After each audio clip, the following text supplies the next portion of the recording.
welcome to SveNFL. What's up, y'all? It's Jonathan Rollins. Skip me, Sarah. And we're two sad Americans living in Sweden, crying over football. Sometimes you get hurt the most by the things you love, and that's the case right now. I am in pain, and I am a fan of probably the worst team in football. We'll get to that later, though. We're here. We got to do our jobs. We're here to talk about football. And I think we shouldn't even say that we're sponsored by Brisket and Friends anymore. We should just be like, we are sponsored by Oscar Mayer Bologna. Something like that. I don't know, man. Deserve it. We don't deserve barbecue. We deserve like a side dish, like rice. We're sponsored by Uncle Ben's. Something like that. Just rice. Sponsored by Rice in a Bag. Rice in a bag by Walmart rice. Like fucking generic rice. I don't know, man. Like, we sucked at betting. Our teams didn't show up. And I feel like every hunch that I had as far as like what led to the bets we made this weekend, they were all wrong. Everything was wrong. I couldn't have been more wrong. I believed in my team, and I think that's bled over into my belief for the rest of the league, and it just ruined. I feel bad for people who believed in us. You shouldn't believe in us, and yeah. The one sense of hope that I have is that week one. I was rooting for you. We were all rooting for you. How dare you? That's precisely how I felt. This is ridiculous. Week one and week two are like, historically speaking, are usually, not a very good barometer of like what the season is going to turn out like. Yeah. 2 weeks into last year, the Saints had already put up over 90 points in 2 games, and then they fell off. You know what I mean? So like, things change. Yeah, that's true. That's true, man. They got figured out on week 3. Imagine if your team gets figured out on the first drive of the game. But we'll get to the woes of my team soon enough. Let's go and talk about the Thursday night game. We did talk about it on our live. We did a live broadcast on Sunday. I didn't select the option to record it, so I didn't put it up. It just went live. So I don't know how many people saw it live. But thankfully, if nobody saw it live, I'm very happy because we made bets. And I wouldn't want to lead the people down that road that we went. So this was a interesting game that had a lot going on.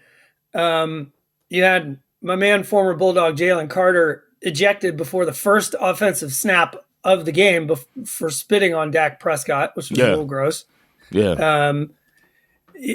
You watched the game? People, and then you have neither defense really looked like they were ready to play. I mean, you had points scored on the first 8 drives of the game. And then all of a sudden the game gets delayed in the third quarter because of lightning.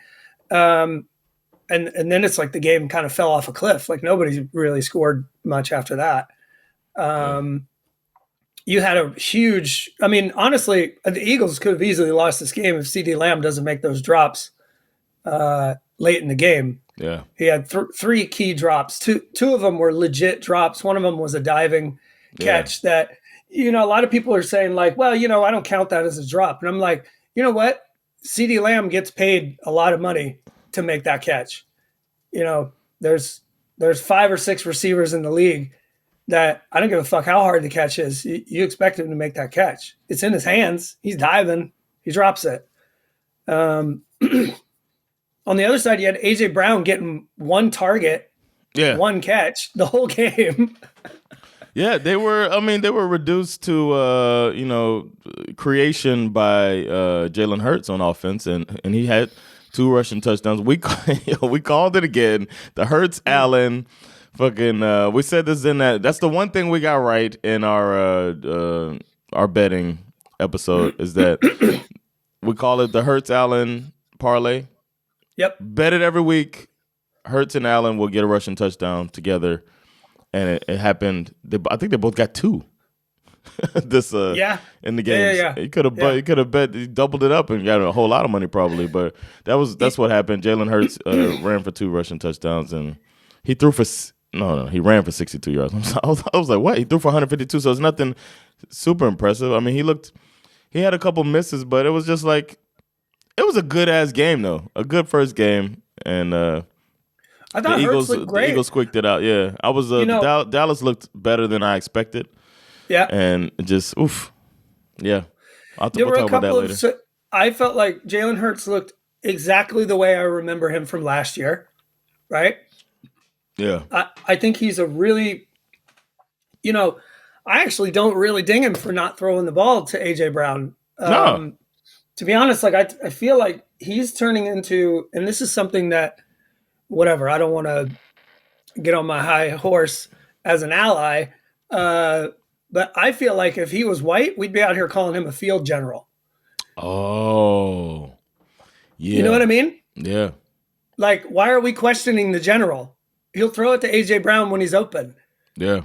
What are you complaining about? The guy went out and won the football game. He made all the right choices. When he was back in the pocket and it seemed like nobody was open, he always made the right decision. He didn't do anything stupid the whole game. Yeah. This guy looked so ready for week 1. I felt like watching him. He looked like he was somewhere around week 10 or week 11. I was thinking that too. He looked warm, like warm in the pants, as some people say. You right? Yeah, he looked like, mid-season for him, yeah. Oh, the season ended and now it's starting again? Yeah. I couldn't tell. I'm just here to fucking play. Yeah, he looked in control, and it didn't seem like the team was doubting him at all. Yeah, so yeah, I agree with you. That's a great observation. I think also, how is he not Baker Mayfield, right? When you do think about it, who gets all the love? Yeah. I thought for the Cowboys, I thought Javonte Williams looked, that was one aspect of the Cowboys that we all thought was going to be terrible was their run game. And they look good on the ground. He looked pretty good. And it's the best defense. They're going against one of the top defenses in the league. I think the Cowboys were gashing throughout the game. They're getting these chunk plays. They surprised me almost. I got surprised almost the most by them out of any teams. But then Sunday came around, and then I got shocked quite a bit. Yeah. There was an eclipse going on here that I just didn't give a fuck about by the time. I was like, what? Everybody went out on the balcony. I was like, fuck the balcony. Fuck the moon. But we'll talk about that too. On the next game? Yeah, let's go to the next game. Because another fun one. Friday Night Lights, baby. In Brazil. Jay Herb and the mighty Chargers finally beat the Chiefs for the first time since 2021. Yeah. They break a 7-game losing streak. Thanks surprisingly to Herbert just shredding the Chiefs Spagnuolo defense. Yeah. I was shocked. Chargers O-line played well. Yeah. That pocket looked fantastic. It was like textbook pocket, man. It felt like he was there's a drill on Madden that you do, this pocket drill. When they shoot these balls at you, you got to avoid the ball when you throw the ball. But there's a perfect pocket around you the whole time. That's what it felt like. I was like, man, he's got a practice pocket the whole game. They got 0 pass rush the entire game. So it seemed like that was the big difference. And Jones was basically nullified. Yeah. It was interesting to watch, obviously, because, for a minute there, it looked the Chargers were dominating for the majority of the game, and then it looked like the Chargers were going to charge her in the second half. Yeah. But they held on. Would they have if Xavier Worthy doesn't get hurt, and if Sure, and that to me that was the story of the game is the Chiefs kind of stepping on their own dicks when it mattered most, right? Yeah. They lose Worthy because Kelsey smashes into him. They took a ton of penalties. Yeah. We joked about Harrison Butker not being able to kick a woman out of the kitchen, but he also managed to not kick a PAT in a big spot that could have tied the game at one point. And later, when the Chiefs needed a 2-point conversion to make up for the Butker miss, the Chargers D said, no, not today, not happening. Mm-hmm. So kind of a really, really solid balanced game from the Chargers. The D looked good. T.R. Tart was everywhere. Yeah. Including slapping Travis Kelce in the face, which everyone's talking about. I don't really care. I don't think Kelsey cares that much either. I don't think he does either. He made a meal out of it. It's football. fine. Yeah.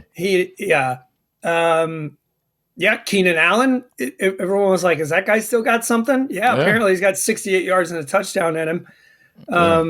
You know, a man. That's a comfort blanket. That's a great pickup for him to get somebody familiar with him and bolster the wide receiver core.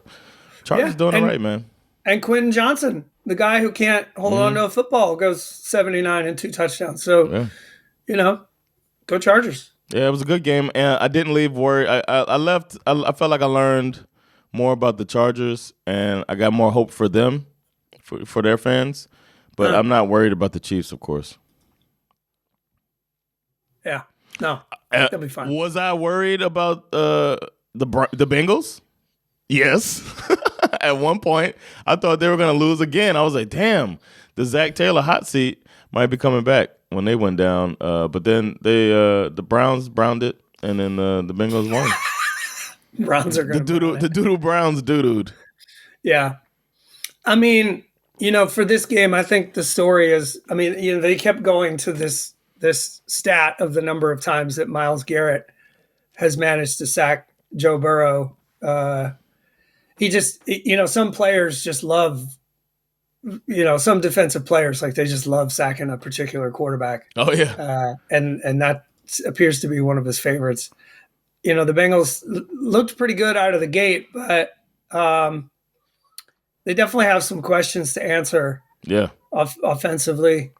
I mean, the defense actually played better than expected. Yeah. But again, you're playing the Browns, so I don't really know what to say about that. And also, they only won this game because the Browns kicker he missed both a point after he missed a PAT and a field goal. If they make those, the Bengals lose this game. Yeah. So, and it was a very makeable kick you missed too, and obviously the extra point is makeable. Speaking of makeable kicks, let's just get this out of the way. Let's talk about the Bucs and the Falcons. Is that next? Well, that was actually supposed to be before the Bengals-Browns game. Oh, okay. Why do they do this? Why do they switch them? Okay, sorry, man. Falcons lose 23-20. I mean, is there a more Falcons way to start the season than you have a game that is essentially bookended by a 50-plus yard touchdown by Bijan Robinson to fill you full of all this joy and hope. And then on the other end of the bookshelf, you have Young Wei Koo fucking kicking a 40-something-year-old field goal wide right. Couldn't believe it. And he got a practice kick. And he missed that wide left. Did you see that? He missed the practice kick wide left. And I was like, okay, he got his. And then Bowles was mad that he got off the practice kick. And then he overcorrects it and misses right. I was like, I felt so bad, man. I wanted some good news, and I didn't get it, man. This is absolute Falcons territory. It fill the fans full of hope, and then drop a fucking piano on their head at the end. It's what we do. But it was, aside from my own fandom and disappointment, I enjoyed watching Michael Penix Jr. I thought he looked good, man. Yeah, he looked pretty good. Again, it's week 1. I'm not in panic mode. Bijan looked pretty good. I like rivalry game. You were right there to the end. That's what I mean. You beat them twice last year. You're playing the best quarterback in the NFL. Best player in the NFL. One thing that was really interesting to see was the rookie receiver Emeka Egbuka. I mean, just filling in like he's been there all along, playing really well for them. Yeah. The other thing that felt quite promising for me as a Falcons fan, despite the loss, was that the defense played pretty well and really frustrated this Bucs offense. I mean, like, it took the Bucs a lot of effort to get those 23 points. Like, we did not make it easy for them. Must be nice. So it's I've always said, like, we don't have to have, like, we've always been like one of the worst defenses in the league for the last, I don't know, 5 or certainly for as long as we've been doing this. And all we need to do is just be we just need to be an average defense. Yeah. And I think we can win this division. Yeah, man. So I don't know. Good. I mean, you can leave there with hope still. But that being said, I knew for a fact, I was sitting there watching Koo line up for that kick, and I was like, he's either going to miss it or it won't matter because we're going to lose in overtime. Damn. Because if he had made it, we would have gone to overtime. And sure enough, he missed it. If I'm an owner, then that would hurt my heart if the fans of my team felt like that. Or if I'm the GM, if they go into saying we'll find a way to lose. They got to get that right, man. We've talked about this before. There are certain teams in the league that just have that loser DNA. Yeah. That sounds like a great segue. Yeah, it's time. Go ahead. There is a team who hasn't won a game since 2000, a playoff game. They haven't won a playoff game since 2000, and it happens to be my team in the Jim Mora. I'm totally embarrassed and totally ashamed. Game of the week. The Miami Dolphins. They didn't show up. Okay. The Colts played against a team, some guys that wore Miami Dolphins gear. I won't even call it a uniform. Tua played the worst game of his career in the first game of the season. It's the worst game I've ever seen him play, and I forgot until they panned over to Lou Anarumo. I was like, oh, that guy. I forgot. One of my favorite coaches in the NFL came out there and put on a clinic against Tua, had him confused. Then he started trying to play hero ball, which is what's going to probably get his final concussion of his career. It'll come. If he's running around like that, he's probably going to – I think he might have got one. They asked Mike McDaniel, because the other worst game I've seen is when they played the Packers 2 years ago or whatever it was. That year when he kept having, 3 years ago when he had those concussions. And he had an undiagnosed concussion during the game, and it turned out that he had a concussion. They were like, that's why he played so bad. And that's what it looked like, except for we saw his head he landed back on his head once in the same way that happened in the Packers game. But he had already been playing like shit before. Because he began the game playing like shit. So, it was just horrible. I don't know. I'm trying to get my son into it, and he's just like, Dad, I think our team is bad. I was like, yeah, I think so too. I've never had hope drained in the first week like this. There was that one season when we first started this podcast when Brian Flores took over and the team, and they were saying that there was criminal how bad of a team they were fielding. And then by the end of the season, they turned into a middle of the pack team. That dude was grabbing people off the streets, doing this amoeba stuff, doing all the stuff that worked, and it got hope in us by the end of the season. But the beginning of the season, they were thinking it'll be the least points scored and all. This is not the roster for that. This looked like that. Those games when we felt like, okay, it's time to turn it off. The Texans are beating us by 40. This had that type of feel, but it was lose the game so we can get the guy. It was like everybody's wanting Joe Burrow, wanting this one. Justin Herbert. That was the tank for Tua year. Tank for Tua year, yeah. Yeah. Because we didn't think Miami would be the worst team in the league, but we thought maybe they'll get Tua or Herbert or something like that because all these good quarterbacks were coming out. This is what that felt like with the guy that you went after. So yeah, this was like the worst experience I've had in years, and it really sucked. I guess we could go through some stats. Daniel Jones looked good.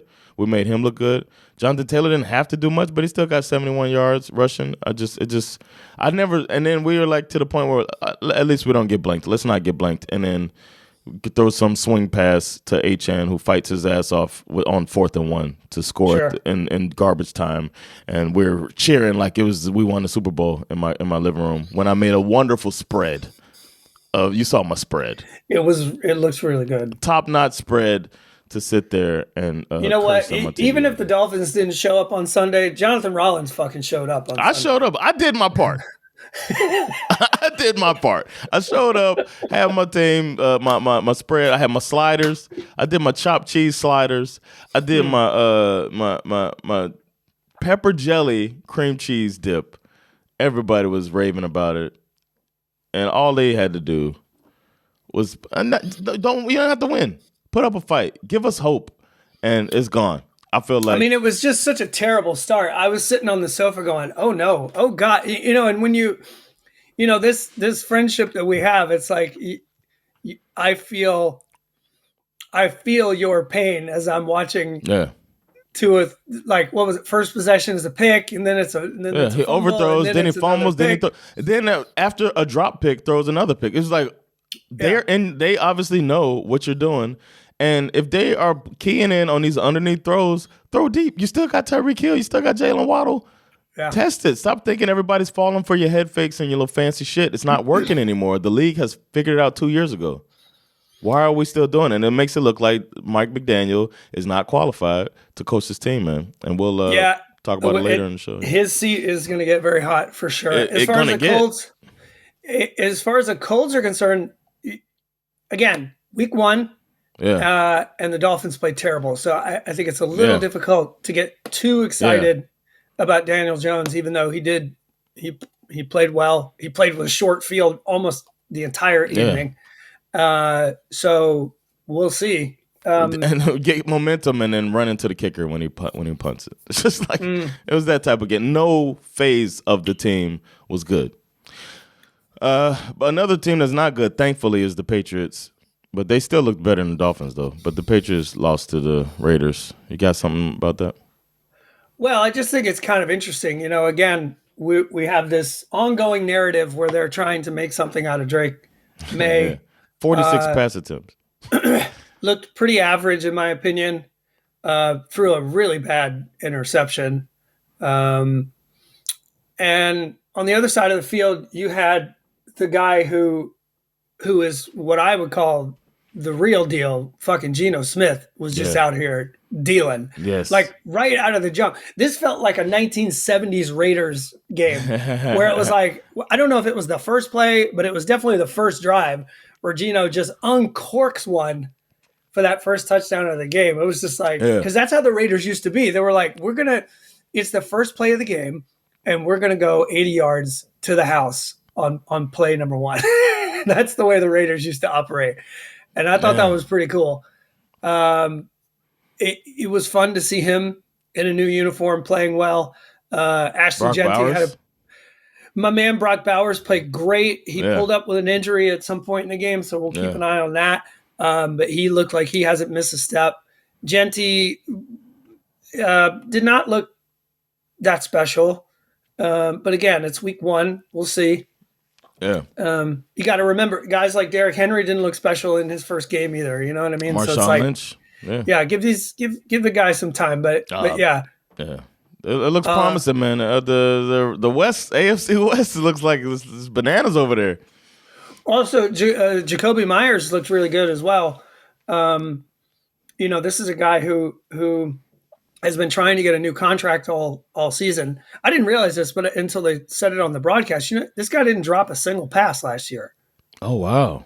And he was the only reliable receiver outside of Brock Bowers that they had. And he's like, I feel like I should be getting paid more money. I'm doing all the things that a number 1 wide receiver is supposed to do. It's not my fault you keep marching these dumbass quarterbacks out here. Yeah. Well, they got one now. So he went out there, and I think he's making a very good case to get paid right now. And I hope for him that he does. Yeah. Fun. Good job by the Raiders. That was one prediction I had going into the season, is that I think the Raiders are going to be fun this year. Yeah.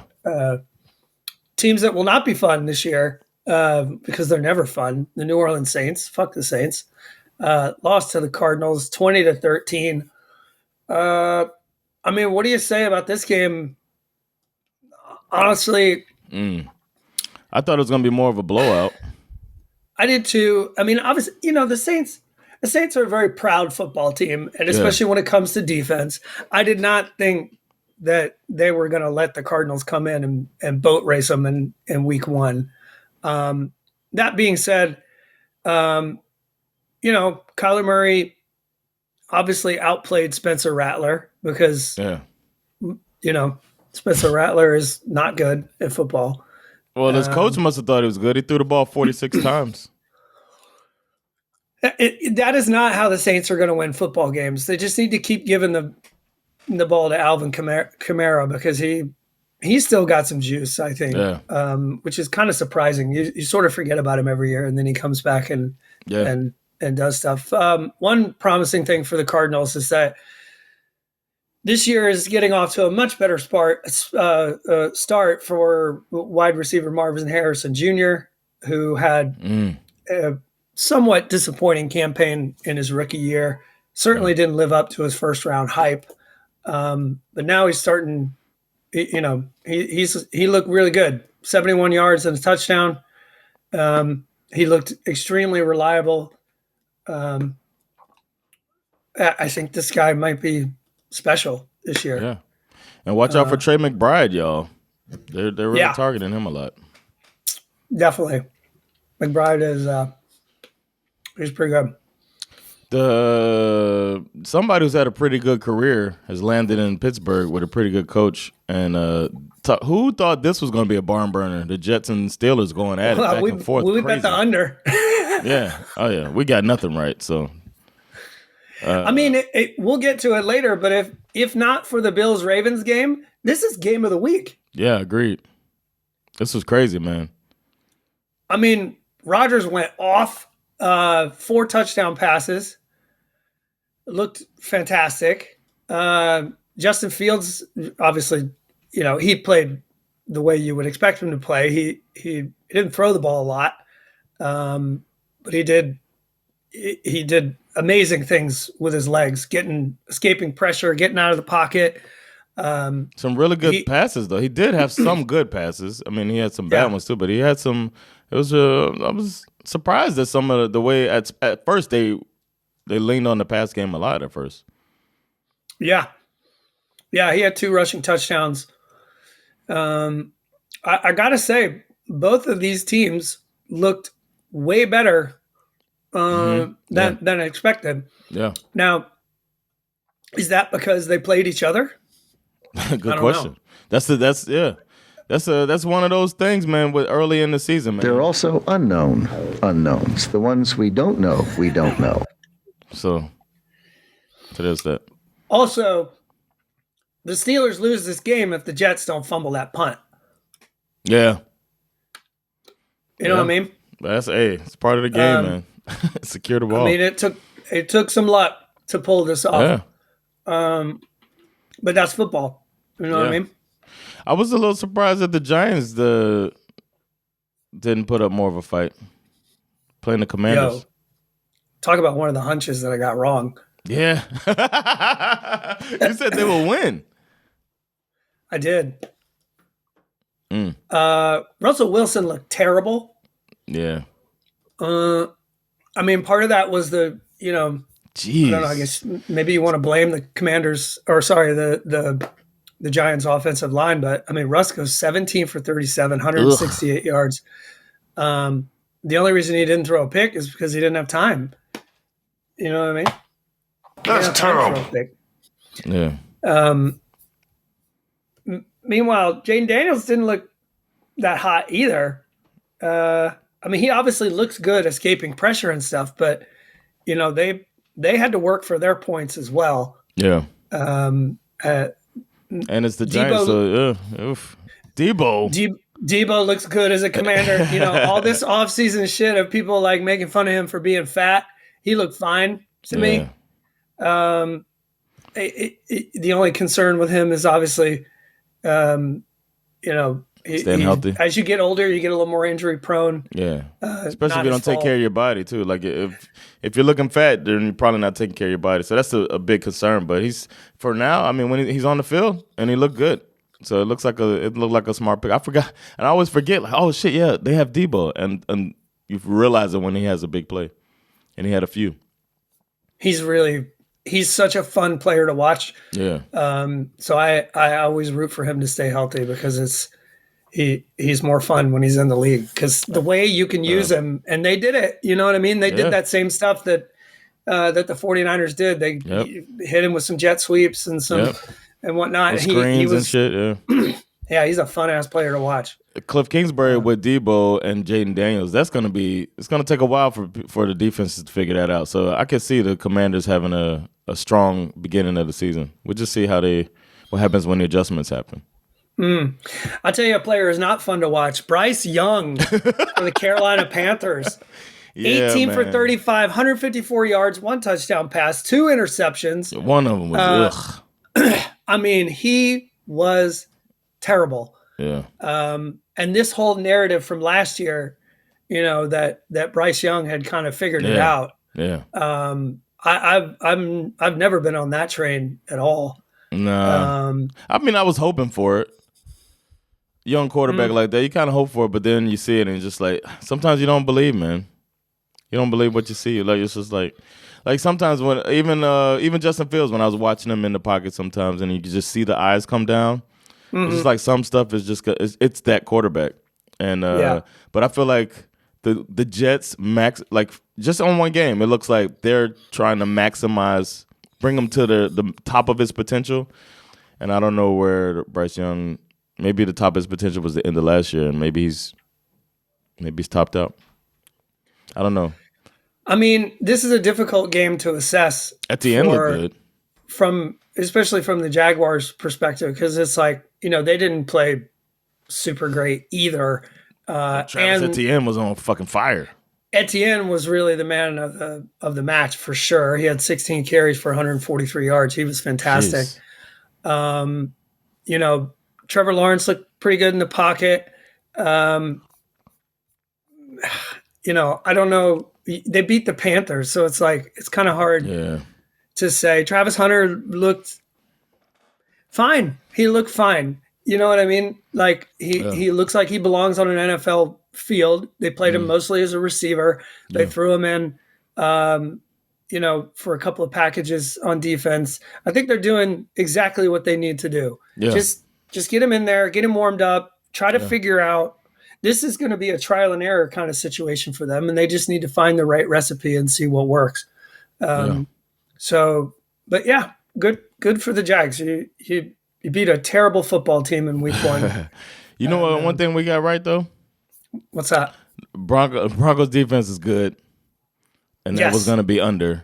We did get that right. That the Broncos Titans games were going to be low scoring, and that Broncos defense looks fantastic. It is the Titans, and I was watching my boy Cam Ward from and I was I don't know. He looked like a real quarterback. I will say this: the Broncos made me sweat this one out because I picked them in the Eliminator Challenge, and my hot take, which I'm still convinced is wine over milk. Is Bo Nix looked terrible in this football. Yeah. He was so fucking bad in this game. Yeah. 25 for 40, 176 yards, 1 touchdown pass, and 2 picks. And he just was making all the wrong decisions. All of them. He looked like, and I was thinking it, and then somebody said it on the broadcast, or maybe I read it the day after. They started making all of these comparisons to what Bo Nix used to play like when he was at Auburn. That's the Bo Nix I remember. That's the guy that I remember, because I remember when Georgia would play Bo Nix every year, the first quarter, he's scary. You're like, shit, he gets out of the pocket. You can't tackle him. He's finding receivers downfield. And then all of a sudden, it's just like, it's like that. You grab a hold of that thread on a sweater and you just pull it, and it just unravels slowly but surely. He was so fucking bad in this football game. I walked away feeling way better for Cam Ward than I did for Bo Nix. Ward was he was running around under fire and stuff, and Tony Pollard looked good. Yeah. He looked all right. I don't know about Calvin Ridley. I don't know how good their offensive line is. It just felt like everything was just, or maybe it's also the Broncos defense. It might be we got to wait another week or another few weeks to see what Tennessee's all about, because they went up against one of the best defenses in the league. Yeah. You could see the talent disparity between the two when the defense. Also, the coach kind of embarrassed himself. There was a catch in this game where the player landed on his elbow in bounds and then slid out of bounds. They called it an incomplete pass, and they asked him why he didn't challenge it, and he said, "Well, one elbow doesn't equal 2 feet. He didn't get the other foot in, so it wasn't a catch." The what?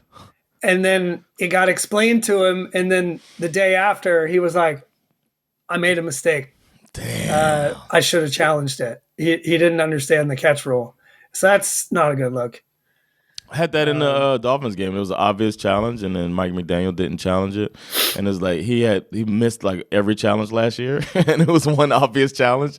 It's like everything was wrong. It sucks, man, as a fan to see some stuff like that. Damn, I feel bad for when coaches do these blunders. You're right about the Broncos. The Broncos defense is the reason why they won this football game. Yeah. They stood on their heads and just waited for Bo Nix to get his shit together enough for them to put up 20 points. I'd be worried a little bit if I'm a Broncos fan. Yeah, they're the defense that we have on the little Bo Lamb train. So.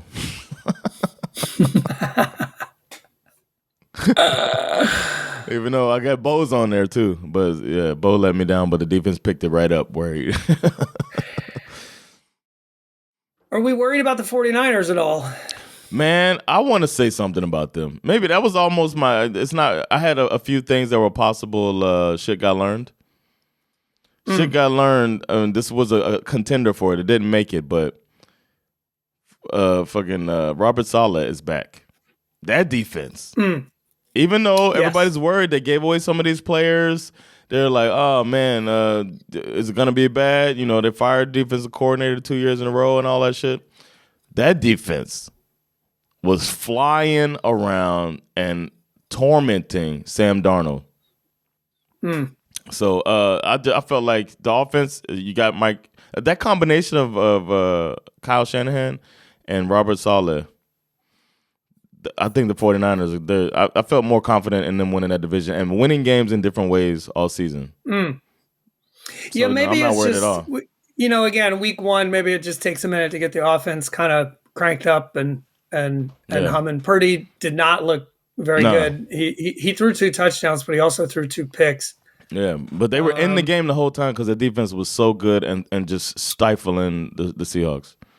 Yeah, and then from the Seahawks side, Sam Darnold, as you alluded to, this is always a very worrying stat to me. He throws for 150 yards. That's problematic enough. Yeah. 124 of which went to one player, Jackson Smith and Jigba. Yeah. You know, the next closest receiver was Cooper Kupp with 15 yards. That tells me that something ain't right with your offense. Yeah. The 49ers were a better team, but they took the 49ers were definitely the better team, but they took a lot of penalties. I think they had like nine, almost 10 penalties in this game, so they kind of shot themselves in the foot a little bit. Yeah. The Kittle injury certainly didn't help. I don't know how serious that is, but he left the game pretty early. Yeah, we'll see. Both defenses played pretty well, but yeah, week one, neither team looked great. But the 49ers defense is definitely special. I know. Speaking of special defenses, can we talk about the Packers? We probably should.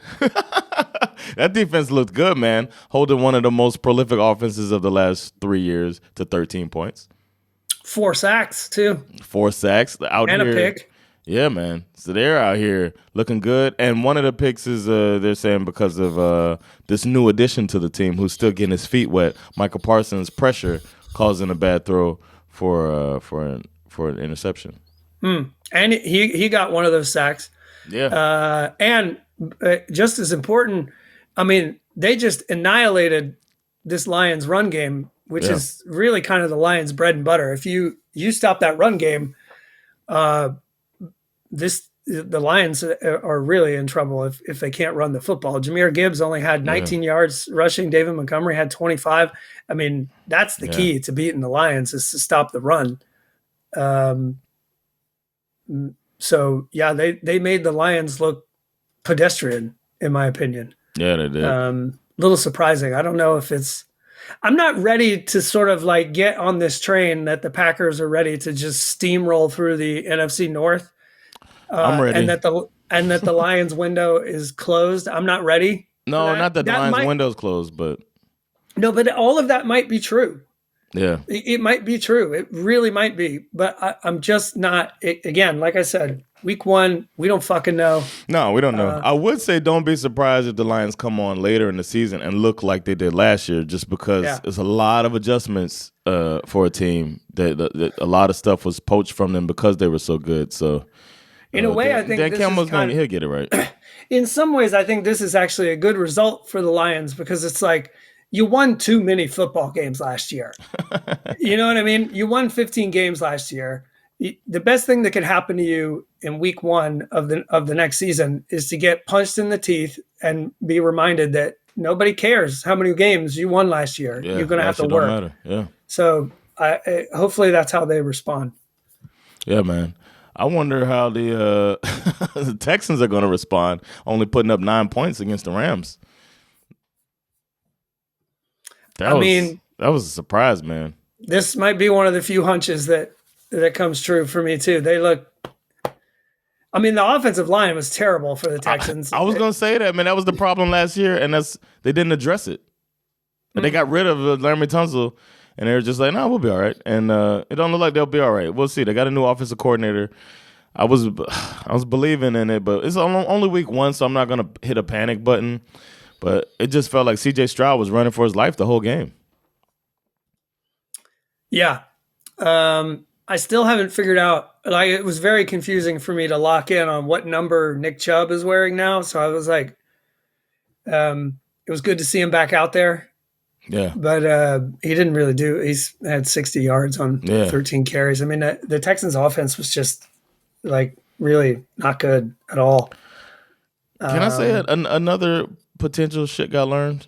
Because I had so many things I learned this week. Mm-hmm. But this game made me realize that the torch has been passed on to where the NFC is the better division. It used to be a couple years ago. If there was interconference game, I would say I'm just going with AFC. Remember that? I literally said that on the pod. Like, you know what? If I don't know if it feels like a coin toss, I just go with the AFC to win. And now it feels like the NFC is deeper and stronger, and it feels like the relationship those two conferences had in the '90s. When the NFC was just a stronger conference, and it was like that team's going to go to the Super Bowl and win it. Those 4 years Buffalo win in a row and like lost to different NFC teams. It's just like they were just a better conference then, and it feels like we're back to that right now. I think it depends on. Yeah. I mean, it depends on the teams, but like the AFC is very top heavy. The top teams, you got the Ravens, you got the Bills, that's true. You got the top teams, the top 5 or 6 teams, okay. But then if they play the bottom, 20 whatever teams, then I'm not 20, but the bottom 10 teams in AFC, it's not going to be close. But the NFC is like, these teams, the top 10 teams are good. Right.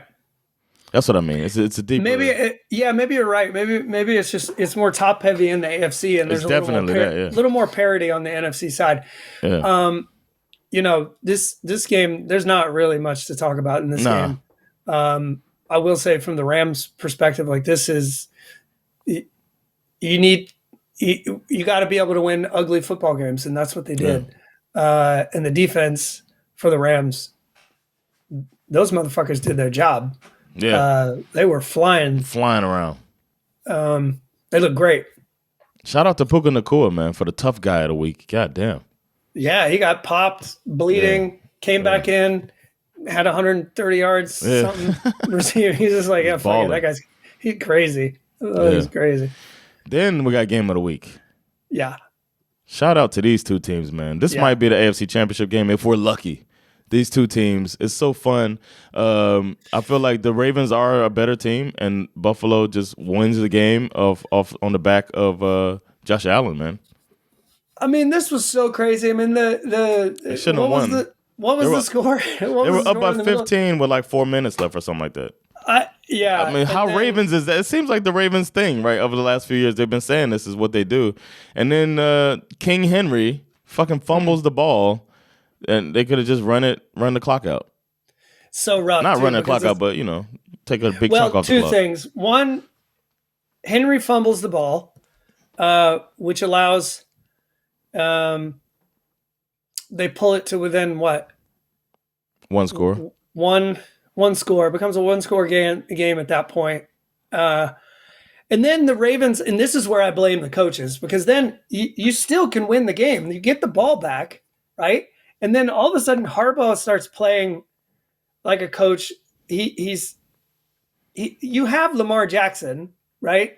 Who is basically untackleable. Yeah. I mean, this guy, the way he was escaped, both quarterbacks, I mean, just absolute superhuman performance by both Josh Allen and Lamar Jackson. Yeah. Like, if I'm Harbaugh in that last 3-play sequence to close out the game, I'm just letting Lamar Jackson figure out a way to get a first down, and this game's over, period. But they don't. 3 and out, kick it away. Josh Allen does, Josh Allen things, and they get into position to kick the game-winning field goal. I feel so bad for Derrick Henry because but not for that fumble. I mean, the guy rushes for 169 yards and 2 touchdowns, and he's out here at 31 years old, still stiff-arming guys into the middle of earth, just bouncing dudes off the ground. Unbelievable performance by him up until that last moment, which really is less of I mean, whatever, you got to protect the football, but I'll get to it later, but Ed Oliver had himself one hell of a football game for the Bills defense. My man, former Bulldog James Cook, looked really good in this game too. I got mad at Sandra because I was watching the game back, and the Bills were like scoring. I couldn't believe it was happening. They were coming back, and she was kind of. We were eating breakfast and watching the next morning, and she was just like, oh, she just likes big plays and stuff. And I was like, look here, bitch. You don't cheer for the fucking Buffalo Bills, all right? I was like, Skip's going to be happy, so I get it. Skip's going to be happy about that guy. And he's from Miami. He's from the hood of Miami. He's from he went to the school to Central, Miami Central. So I'm like, okay, I'll allow it. Because Skip likes that guy, but you shut your mouth. But it's hard not to like the Bills, man. And they pulled it out. I think they played 10 times. Baltimore wins 7 times, actually. This, a lot of people forgot. Like the last game the Ravens played before this was a game that they probably should have won. Yeah. Versus the Bills in the playoffs, and you got Mark Andrews dropping the ball like that. The Ravens do have a tendency to blow leads. This is a thing. Yep. They're over here. The lead is out there, and they're like. Yeah. Just blowing the lead. It is an absolute disgrace that they lost this football game. That being said, sometimes I think that Josh Allen, if we're being honest, I know you love Baker Mayfield. I think Josh Allen's the best football player in the NFL. Oh, yeah. I really do. I think it's like so many. It's like once Joe Brady got with him and fixed just the little minor things to his game, it feels like it's unstoppable. It's like I don't even want to say Brady because he's a double threat, but it's like Cam Newton at his best. You know what I'm saying? Where when Cam Newton was a terrifying player that carried, but Cam Newton with a good coach, he was a terrifying player, and then he could run the ball and he could throw the ball. But then Cam Newton, that window was 2 years. But Josh Allen, he just gets better and better each year, and we'll see what happens this year, how he develops. And it's just like it's a terrifying thing. But the crazy thing is that you could make the same argument for Lamar Jackson, right? Yeah, he didn't make any mistakes in this game. Really, he took a couple of ugly sacks. He took some sacks that, either both of them have that same thing though, where they might overdo their hero stuff, put the cape on, and then they get absolutely. But Allen normally can get his way out of it. But Jackson throws for over 200 yards and 2 touchdowns, plus the 70 yards receiving, and just his ability to escape the pocket. Both of these guys, I felt like in this game, 100%, we saw the 2 best players in the NFL going against each other. Agreed, man. It's great. We got great quarterbacks right now, man. We are getting. It reminds me. I have to think about it now because there's this stupid boxing match coming up where Floyd Mayweather is going to fight Mike Tyson, and I just think about where has boxing come from. I love that sport, or what has it come to where we're having these silly fights, and how spoiled I was, and I took it for granted. In the late '90s, early 2000s, boxing was great, and all of these Hall of Famers were fighting each other. It was just every week in a full year you would have 40 great fights. and then it fell off. So I feel like it makes me want to appreciate this time when we have 10, 12, maybe you could argue 15 really, really good quarterbacks in the league right now, and we never had that until now. Maybe that's another shit got learned from me. Final game, I watched it this morning. I know you normally don't catch the Monday night games before we record, but the good game between the Vikings and the Bears, man. Look, anytime you're playing your first NFL game and you can lead a comeback by multiple points to win the football game in the fourth quarter, like you got to love that start for JJ McCarthy. That's you know, after throwing a pick six too, bounce back after throwing a pick six, horrible, like textbook pick six. It was a what's his name? Throwing Tennessee's? all the way across the field. Yeah. What's his name? Tennessee's. That was in Tennessee last year. The quarterback that was supposed to be the future. Oh, Hendon Hooker? No, the quarterback. He was like the guy. It was his second year last year, and you were saying he was trash the whole time. And he got Anthony Richardson? No, Tennessee Titans. The guy, the fucking white dude. Will Levis. Will Levis, yes, that's it. I was thinking college football. When you say Tennessee, I think. Oh, I'm sorry. I don't know why. No, Titans don't exist. The Will Levis was like finding a way to give the games away. That's what it looked like when he threw that. Will Levis surrender Cobra. Yeah. So he threw that, and I was like, oh, man. I was like, I hope he bounces back. And it was fun to root for both of these quarterbacks, Caleb Williams and J.J. McCarthy. But don't let the score fool you. Don't forget, I just mentioned the pick six. Caleb Williams, he looked great at the beginning of the game, but he really dropped off in the second half. Yeah, he did. There was a huge drop-off, and it was What was the stat? He started the game like 10 for 10. Yes, he started 10 for 10. Oh, I didn't even look at that. He started 10 for 10. He started 10 for 10, 21, and then he finished 35. Like 11 for 25 or something. Oh, I didn't even notice that. Yeah. They were just going on and off the field. And I had to, because this is just technical shit, but I was having to skip myself forward through commercials and stuff like that. So I'm like fast forwarding. And then I get to a Bears possession and I have to rewind because it's over already. You know what I'm saying? That's how I could tell it was getting pretty bad. And then I'll watch it and then just see like just 3 plays. It's almost like the defense figured out what he was doing and it was over, man. There was one play where he trying to do hero stuff and steps out of bounds and loses 4 yards because he stepped out of bounds before he threw the ball away. Threw the ball to somebody. It was a kind of a rough outing in the second half for him. But the McCarthy looked really good at the all things considered, and we might. I mean, we blow McVay all the time, but O'Connell might be that dude, bro. He, this whole thing about him being some sort of a quarterback whisperer, it appears to be correct. What was dope was McCarthy runs for a touchdown. He ran in a touchdown as well. He rolls out, everything's open, so he just runs it in. And O'Connell runs over to like the hype, the love, the happiness that the coach had when that happened was insane. He was like so hyped and pumped. It was just like, how could you not root for that team, man? Both of these teams are in good shape. I think the Bears are probably. It's going to take more time in that system, but McCarthy getting to sit and watch Darnold watch O'Connell elevate Darnold had to help him a lot, and he looks pretty ready, man. It was fun to watch. Yeah. Watch out for them Vikings, man. I started getting scared about our pick of the Packers, but I still feel like the Packers are the best team in the NFC North after this weekend. But this division is still, bar none, probably the best and most interesting division on the NFC side for sure, because all of these teams feel relevant.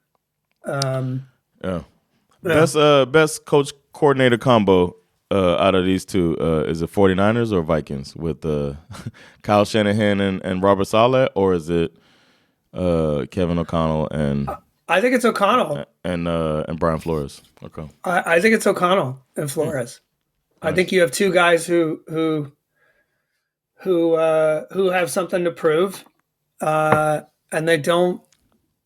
I mean, Shanahan's out here firing his defensive coordinator every year to hide his flaws. So, shots fired. Speaking of fire, in a big spot. Something weird happened with my eliminator. Okay. So I don't know, man. I don't think I'm in. What was the weird?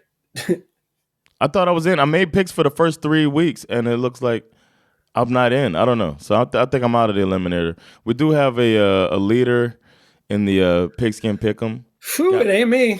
14. I got 12. I went 12-4. Of course, I picked my team to win, so that hurts. And I picked the Chiefs, But we got, I won't say his real name, but Veshkin 51's picks was 14-2. So shout out to him as a leader.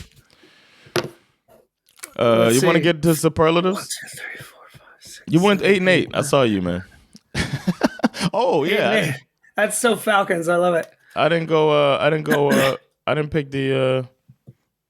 I didn't go through our picks. 11-5. You won week 1. 11-5. Okay. Damn. Even though I had it rougher too. Yeah, apparently I made all the wrong. I just didn't do anything right this week. It just didn't. The only thing I did right this week was chili. I made some banging chili. I made some fresh sourdough bread. That was really good too. Oh, nice. That's the only. Those might be the only 2 things I did right this week. Yeah. I need to really do some soul searching on these hunches that I'm having about this NFL season, and I need to dive into the stats. I need to do the. You got to do the work. I got to do the tape head. I got to start cranking up my tape head. Second window killed you, bro. The second window was terrible. Yeah, we did better on bets in the second window, but All right, well, let's just get some superlatives out of here and then get out of here for the week, man. I didn't write much out. I've been in a funk. I watched the games just because of this. Because normally, after the first game like that, after a loss like that early in the day, I would have shut football off. But I have a responsibility to this podcast and to our listeners to watch every game. So I did that. So I do have a real MVP. I can go first because it hurts to do it. But the best player in the NFL is Josh Allen. And he went 33 for 46, 394 yards, 2 touchdowns passing, and then 2 rushing touchdowns. Dude is fucking out of his mind. He's, I got to say, Josh Allen, even though it hurts to say. You the real MVP. And this motherfucker, it's Tom Brady all over again. It's Tom Brady all over again. They got the goddamn. I love that you started with, I didn't write anything down this whole time. No, I'm saying, like, it's annoying because remember Tom Brady was the best, right? He's in my division. He's torturing me every twice a season. We would get lucky and win some home games. That's just what we kind of did. That was our Super Bowl every year. But he went on Saturday Night Live and he was like all charming and shit. And Josh Allen's the same way now, man. He's going out. I've been watching, of course, Hard Knocks. It's been fun because it's hard to root against the Bills. And then he just seems like a fucking great guy. He's also married to this actress who's having a great career and stuff, like a great moment in her career. And she's in this movie that's probably movie of the year and all this shit. And it's just like, this is fucking Tom Brady all over again. Why does this have to happen to me? What did I do wrong? What did Dolphins fans do wrong in our past life? Even though we're a shitty fan base. Maybe that's it. But yeah, that's my MVP. I'm in the same church, different pew. Ravens, Bills, a game filled with superheroes. But my week 1 MVP is the Bills defense. More specifically, Ed Oliver. Oh, nice. Rough start, obviously. I mean, it's a difficult task to keep up with Lamar Jackson and Derrick Henry. But when it mattered most, they gave Josh Allen not 1, but 2 chances to win that game. Yeah. First, when Oliver forced the Henry fumble that led to what could have been the game-tying score had the offense converted that 2-point conversion. And again, less than 2 minutes remaining, forcing a 3 and out so that Josh and company could march down the field and kick that game-winning field goal. The Bills got cooked early on defense, but they hung in there. They didn't give up. They made plays late when it mattered the most. We have all season to celebrate Josh Allen, as well as my man, former Bulldog James Cook, King Henry, Lamar Jackson. But for week 1, my MVP is going to go to Ed Oliver and the Bills defense. You the real MVP. Who's your trash? Dolphins, period. You are trash! Dolphins, period, the end. I don't know what else to say. That was the most shocking week one. Yeah. We're not ready to play football experience I have ever seen. I was just like, oh, damn. I left there hopeful, but whatever. I got a different trash. No, I'm just kidding. I wrote the Miami Dolphins, utter trash, look like the worst team in football. And for the first time, I'm kind of like, I'm entertaining being out on two people I've championed the whole time, and that's Mike McDaniel and Tua. But I think it starts at the top. You got to have your team prepared and being bad on every phase of the game. Like, even when you did get a stop on defense, you have Matthew Judon on the punt block. And I went back and I watched our games from last year, and I remember that everybody was shocked that 38-year-old Calais Campbell was on the punt block team. And the ball went through his hands because he's not used to blocking a punt. Went through both hands, and he ran into the kicker. So you would think you would learn your lesson and maybe not put people that don't belong on a punt block team out there. You've been having a rough go. Why even go for the punt block? But it's because you are trash. So, like, if they don't get it right, then I'm not going to be surprised, man. Yeah. Shit got learned. I had so much this week. I learned a lot in week one. This might be the most in a week one I've learned since we started this. But I want to say that after watching the Cowboys surprisingly good and watching the Packers do what they did, looking like the top team in their division and our number one in their division, Cowboys at the bottom of theirs. Jerry Jones, man, you fucked up royally, bro. Like, could have been talking Cowboys shoo-in for the playoffs after this week if Mike is still on the team. He's obviously a difference maker, and if he was out there, then Jalen Hurts might have had a rougher time out there. And Cowboys, despite the drops and all that stuff, the Cowboys might have not even had – they could have walked to a victory, and it's just – there's no justification for getting rid of Michael Parsons.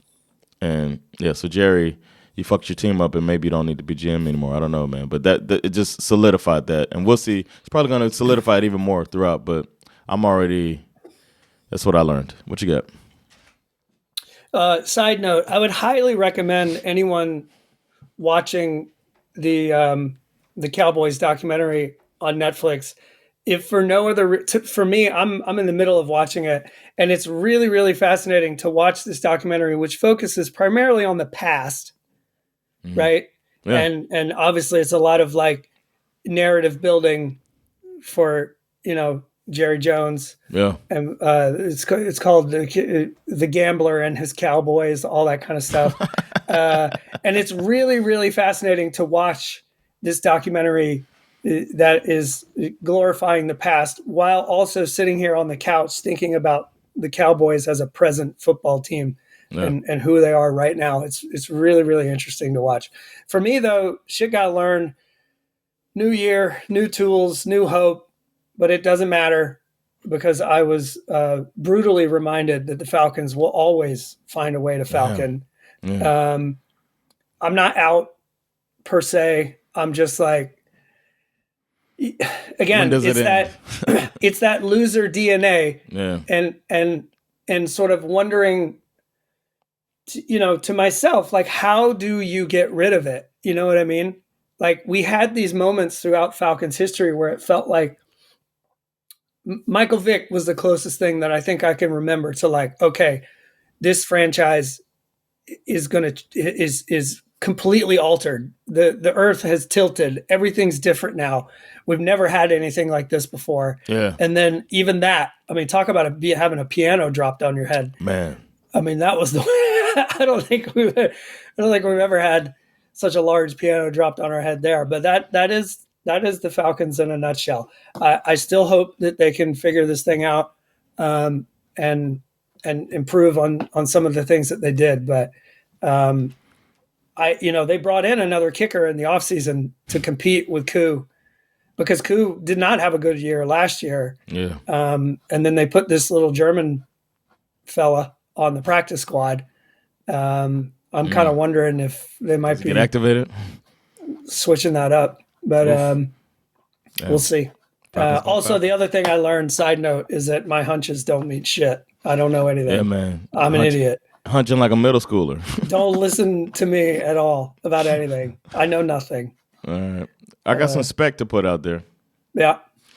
I'm just putting some Speck on a player that he didn't say this, but somebody else said it. They wrote me off. I ain't right back, though. And I'm talking about Justin Fields, man. We all thought that he couldn't do anything, but he was at the beginning of the game. He was throwing some good passes. He was looking downfield. End of the game, some old habits came back or whatever. But that team put up 32 points, fought valiantly against Pittsburgh, and Justin Fields came out and said, Put some respect on my name. And he got it. What you got? My favorite quote of the week was actually from Aaron Rodgers. They asked him after the game, like, given what Aaron Glenn, this highly publicized meeting between him and Aaron Glenn, where Aaron Glenn basically said, "We don't want you anymore."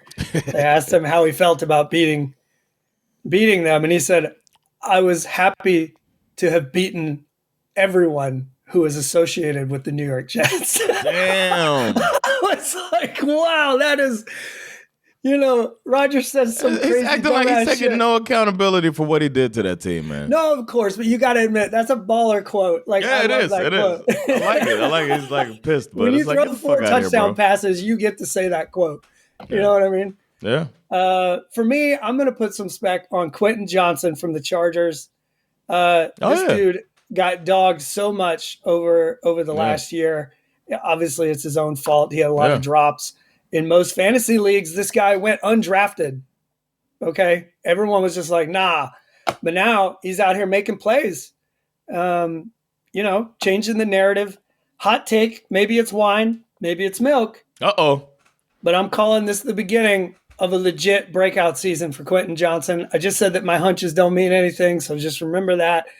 At the very least, I think it's time to put some respect on Quentin Johnson's name. Oof. I got to write this down. You got something out there, so I'm adding. Bo Nick sucks. Bo Nick sucks. Quentin Johnson offensive player of the year. Wine or milk? All right. I got you might agree with me on this, but I got the Bills and the scariest teams are the Bills and the Eagles. What you got? For me, in the AFC, it's still a coin toss between the Bills and the Ravens. I really think, it has to be the Bills because they won the football game, but the Ravens, I think. Yeah, they got the best roster. They have such a good roster. And then on the NFC side, nobody really blew my mind. No. On the NFC side, so it just kind of has to be the Eagles. Yeah. But mostly, if I'm being honest, it's mostly because I just really loved the way Jalen Hurts looked like he was in midseason form in week 1. That was the most impressive thing that I saw from the NFC side of the week. Yeah. All right, man. This was fun. We'll be back later in the week, man. I'm gonna go continue licking my wounds. I got a feeling I'm gonna be licking my wounds for a while. But we have to go through this. So we'll be back, y'all. Thank y'all for checking out this episode. Week with football's back. I'm depressed. So week 1 is in the books, and it's time to start worrying about week 2, man. It's been fun. Appreciate y'all sticking with us. It's Jonathan Rollins. Skip Bizarra. With SveNFL.